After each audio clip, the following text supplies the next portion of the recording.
तेलंगाना जागृति की जानिब से मशहूर इनकलाबी शायर दसरती कृष्णम्मा चारेलू की 7 साला यौम पैदाइश तकरीब के तहत एक खुसूसी विजुअल गीत अचलनी समुद्रा गर्भम तैयार किया गया। ये गीत न सिर्फ शायर की फितरी गहराइयों और जज्बात को पेश करता है बल्कि तेलंगाना की तहजीब व सकाफत और अवामी जद्दोजहद को भी उजागर करता है। गीत की पेशकशी की तकरीब शहर हैदराबाद में मुनक़िद हुई, जिसमें रुकन क़ानून साज कौंसिल BRS व सदर तेलंगाना जागृति कलवाकुंटला कविता ने मेहमान खुसूसी की हैसियत से शिरकत की। इस मौके पर खिताब करते हुए कविता ने कंचा गच्चीबोली के इलाके में माहौलियाती तबाही पर शदीद तशवीश का इजहार किया। इन्होंने कहा कि आज माहौल को तबाह किया जा रहा है, मोर और हिरणों की साई की जगह भी छीनी जा रही है, दरख्तों को बेरहमी से काट कर फितरत के साथ जंग लड़ी जा रही है। कविता ने कहा कि BRS सरबराह व साबिक चीफ मिनिस्टर के चंद्रशेखर राव के दौरे हुकूमत में तेलंगाना में जंगलात के रकबे में 7.7% तक इजाफा हुआ। ताहम मौजूदा हुकूमत दरख्तों को काटने, फितरत से दुश्मनी और माहौलियाती तवाज़न बिगाड़ने पर मुसीर है। BRS लीडर ने नामवर तेलुगु शायर दसरती कृष्णम्मा चारेलू की खिदमात को खिराज अकीदत पेश किया। कविता ने कहा कि शायर की तहरीरें तेलंगाना तहरीक के लिए भी मशाल राह बनकर साबित हुई। इन्होंने कहा कि विजुअल गीत तेलंगाना जागृति की जानिब से एक फिक्री, तहजीबी और माहौलियाती पैगाम के तौर पर पेश किया गया है, जिसका मंशा व मकसद नई नस्ल को अपने विरसे, फितरत और हुकूक से मुतालिक आगाह व बेदार करना है। पेश Asian TV news bureau report. ఇంత ప్రోగ్రామ్ కి చాలా ఇంట్రెస్ట్ తో వచ్చినటువంటి మీరందరూ అంటే సీట్లు నిండిపోయి నిలబడితే హౌస్ఫుల్ అంటారు కదా, అట్లా హౌస్ఫుల్ చేసినటువంటి మీ అందరికీ కూడా హృదయపూర్వకంగా నమస్కారాలు తెలియజేస్తా ఉన్నాను. అంటే తెలంగాణకు ఉన్నటువంటి ఒక అద్భుతమైనటువంటి శక్తి ఏంటంటే ఇక్కడ ఏందో నిజంగా ఈ మట్టిలేదో మహిమ ఉన్నది అనుకుంటా. పుట్టిన ప్రతి బిడ్డ కూడా ఆయన రక్తంలోనే ధిక్కారం ఉంటుంది అనుకుంటా, ఆయన ఊపిరిలోనే విప్లవ జ్వాల ఉంటుందని చెప్పి నేను అనుకుంటా. అది మనం దాశరథి గారిని చూస్తే అనువనువున కూడా మనకు కనబడుతుంది. మరి అటువంటి దాశరథి గారి మాట అంటే ఈ పాట చేయడం వెనుక విషయం ఏంటంటే తెలంగాణ ఉద్యమం కన్నా ముందు ఎన్నో సంవత్సరాల ముందు ఈ పాట చల్లని సముద్ర గర్భం విన్నప్పుడు అందులో ఒక 2 సెంటెన్సెస్ ఉంటాయి. అన్నార్థులు అనాథలుండని ఆనవయుగం అదెంత కాలం. అసలు ఆ ఒక్క సెంటెన్స్ విన్న తర్వాత మనిషిగా పుట్టినటువంటి మనం ఈ ప్రపంచంలో నుంచి ఆకలిని తీసేయడానికి ఏం చేయగలుగుతాం, ఇబ్బంది పడకుండా పాపం చిన్నపిల్లలు మంచిగా ఉండడానికి ఏం చేయగలుగుతామని ఒక ఇన్స్పిరేషనల్ సెంటెన్స్ అది. అసలు ఆ ఒక్క సెంటెన్స్ కోసం ఆ పాటను పదే పదే చదివి విని నిజంగా నేను యూట్యూబ్లో ఎక్కువ ఏది సెర్చ్ చేయను, ఈ పాటకు సెర్చ్ చేసినంత అయితే దేనికి సెర్చ్ చేయలేదు. ఎట్లా అంటే ఈ పాట ఎవరు పాడినా చాలా మంది ఉస్మానియా యూనివర్సిటీలో చెట్ల కింద కార్లు ఆపుకొని పాట పాడుకుంటూ వీడియో రికార్డ్ చేసి యూట్యూబ్లలో పెట్టినవి ఉంటాయి. ఎన్ని విన్నానో ఒక 1000 వర్షన్స్ వినుంటా నేను. కానీ అందరికన్నా నాకు దేశపతి శ్రీనివాస్ గారు పాడినటువంటి వర్షన్ నచ్చి సార్ ఆ మాట చెప్పలే కానీ నేను ఒక 3 ఏళ్ళు వెంటబడ్డా సార్ వెనకాల. సార్ ప్లీజ్ సార్ రికార్డ్ చేద్దాం సార్ ఈ పాట మీరు. ఎగ్జాక్ట్లీ ఎంత వెంటబడితే ఒక 3 ఏళ్ళ తర్వాత సార్ పాట రికార్డ్ చేశారు. రికార్డ్ చేసిన తర్వాత మళ్ళా ఇంకొక 3 ఏళ్లకు చిత్రీకరణ జరిగింది. అయినాక 3 ఏళ్లకు ఇవన్నీ అయ్యేటప్పటికి నిజంగా పెద్దల ఆశీర్వాదం ఉంటారంటారు. ఇవాళ దాశరథి గారి 100వ జయంతి సంవత్సరంలో ఆవిష్కరణ జరగడం అన్నది నిజంగా చాలా అదృష్టంగా నేను భావిస్తున్నా. ఏది కూడా ఈ ప్రపంచంలో యాదృచ్ఛికంగా జరగదు, ఏది ఎప్పుడు జరగాలో అప్పుడే జరుగుతుందని నేను బలంగా నమ్ముతాను. ఇవాళ ఆవిష్కరణ జరిగిందంటే ఖచ్చితంగా 100% మనకు దాశరథి గారి ఆశీర్వాదం ఉందనే మనస్ఫూర్తిగా నేను భావిస్తా ఉన్నాను. మరి ఈ పాటను చేయడం వెనకాల సార్ పాడడం, వారి గాత్రం ఉంటే మరి మల్లిక్ గారి సంగీతం కూడా అంతే సూదింగ్గా, ఎట్లయితే దేశపతి గారి వాయిస్ ఉందో అంతే సూదింగ్గా ఆ పాట ఎప్పటికీ ఉండిపోయే విధంగా సోదరుడు మల్లిక్ గారి మ్యూజిక్ ఉంది. Thank you so much. అట్లానే పూర్ణ పాపం హార్ట్ పెట్టి ఎడిటింగ్ చేసిండు, హార్ట్ పెట్టి మమ్మల్ని రమ్మన్నారు ఒకసారి వచ్చి మీరు నివాళులు అర్పించేటటువంటి దృశ్యం ఉండాలి అని అంటే ఎక్కడ అంటే రవీంద్ర భారతికి పోయినాం. పోయేవరకు అందరు డాన్స్ చేస్తారు.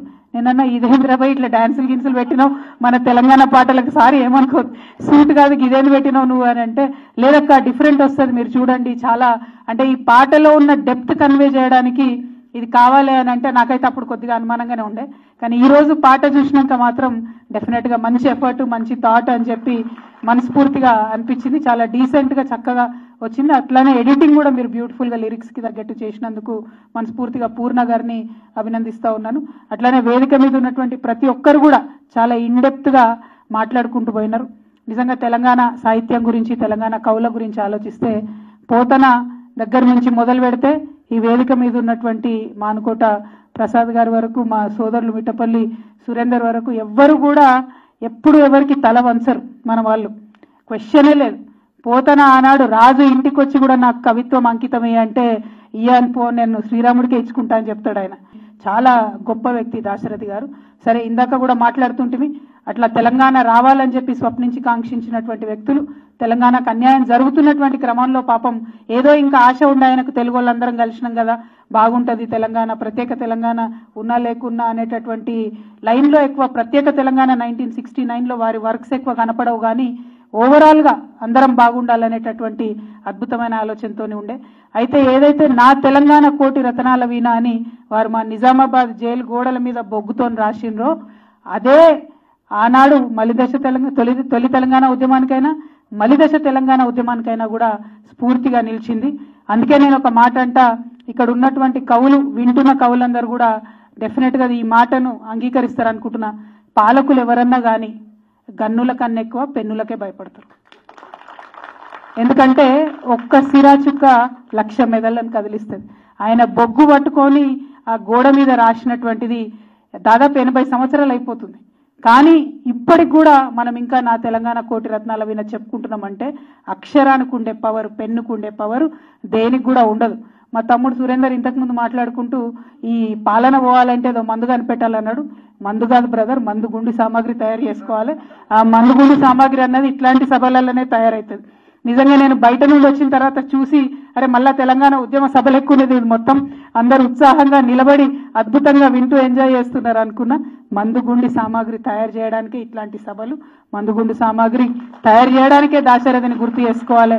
మనలో ఆ పోరాటం, ఆ చైతన్యం, ఆ స్ఫూర్తి అట్లనే ఉండాలంటే మనకు బాటలు వేసినటువంటి వాళ్ళు ఎంతో మంది ఉన్నారు. వాళ్ళందరినీ తవ్వి తీయాల్సినటువంటి అవసరం ఉన్నది. 10 సంవత్సరాలు నేను చెప్తున్న తెలంగాణ వచ్చినాక దేశపతి శ్రీనివాస్ గారు ఎంత ఎఫర్ట్ పెట్టిండ్రంటే ఇవాళ రవీంద్ర భారతిలో తెలంగాణ తేజోమూర్తుల బొమ్మలు ఉన్నాయంటే కేవలం దేశపతి శ్రీనివాస్ గారు మాత్రమే కారణం. ఎఫర్ట్ పెట్టి వాళ్ళ పాత ఫోటోలు సేకరించి వాటిని ఆయిల్ పెయింటింగ్ వేయించి, ప్రభుత్వంలో అప్పుడు మనం ఉన్నాం కాబట్టి ఇబ్బంది లేకుండా చాలా ఫాస్ట్గా, అంటే తెలంగాణ సోయితో ఏదైనా సజెషన్ వస్తే వెంటనే ఓకే అయిపోయేది కాబట్టి ఆ తేజోమూర్తుల ఫోటోలు అన్నీ కూడా ఉన్నాయి. అట్లనే సాహిత్య అకాడమీలు కూడా ప్రతి ఒక్కరి మీద పుస్తకం వేయడం, వారు రచించినటువంటి సాహిత్యాన్ని వేయడం, అంటే ఇవాళ పరిపాలన తెలంగాణ సోయితో జరుగుతలేదు. దానికి ఒక్కటి కాదు 100 ఎగ్జాంపుల్ ఉన్నాయి. ఈ ప్రభుత్వం వచ్చినటువంటి మొదటి సంవత్సరం బతుకమ్మ పండుగ అయితే కనీసం ముఖ్యమంత్రి గారు ఒక్కసారి కూడా బతుకమ్మకు పోనటువంటి విషయం. అంటే ఎందుకు చెప్తున్నా అంటే ఏ విషయంలో, 1-2 అని కాదు, ఏ విషయంలో తెలంగాణ తల్లిని మార్చి పడేస్తే దాని వెనుక ఏం చరిత్ర ఉంది, ఏం భావోద్వేగం ఉంది అని తెలియకుండా ఒక బొమ్మను తీసుకొచ్చి అడబెట్టి ఇది మీ అమ్మ అంటే దాన్ని ఎట్లా యాక్సెప్ట్ చేస్తాం, ఎట్లా తెలంగాణ సమాజం యాక్సెప్ట్ చేస్తుంది? అంటే ఆ సోయితోని పరిపాలన జరిగినప్పుడు ప్రజలకు మంచి చేయాలి, వీళ్ళు నా వాళ్ళు, నా సోదరులు, నా బిడ్డలు అని అనుకుంటే పరిపాలన బాగుంటుంది. లేదంటే చెట్లు వీకేసుడు, లేళ్లను కూడా వదిలిపెట్టనటువంటి పరిస్థితి ఉంటుంది. ఆ వీడియో చూస్తుంటే, ఆ నెమళ్ళు అరుస్తుంటే నిజంగా కళ్ళ నీళ్ళు పెట్టుకోనరు లేరు తెలంగాణలో. నాకు ఎన్ని ఊర్ల నుంచి ఎంతమంది మనకు మెసేజ్ పెట్టిరు, మీరు వెళ్ళండి ఏం చేస్తున్నారు, హెచ్సియూకి ఎందుకు పోవడం లేదని చెప్పి మెసేజ్ పెడుతున్నటువంటి పరిస్థితి.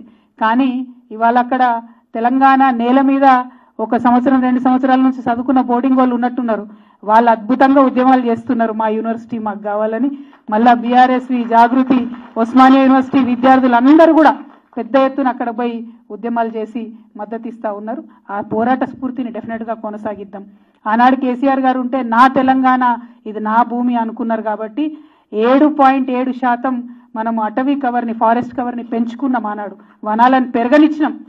ఇప్పుడేమో వనాలన్నీ క్లీన్ చేసి చెట్లన్నీ వీకేసేటటువంటి పరిపాలన జరుగుతున్నది. ఎందుకంటే ఇల్లు నాది అనుకుంటలేరు, ఉన్న కాడికి దోసుకొని పోవాలి అనుకుంటున్నారు.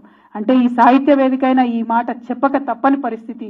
ఆ సోయితో పరిపాలన లేదు, జరుగుతలేదనేటటువంటి బాధతో చెప్తా ఉన్నటువంటి సంగతి. ఇక్కడ మన సురేందర్ ఉన్నారు, అద్భుతంగా తెలంగాణ జాతి ఉద్యమంలో పాల్గొన్నాడు. తన జాతి కోసం జరిగినటువంటి ఉద్యమంలో కూడా 1,00,000 డప్పులు 1000 గొంతులు అనేటటువంటి దాంట్లో చాలా యాక్టివ్గా ముందుకొచ్చి పాల్గొన్నాడు.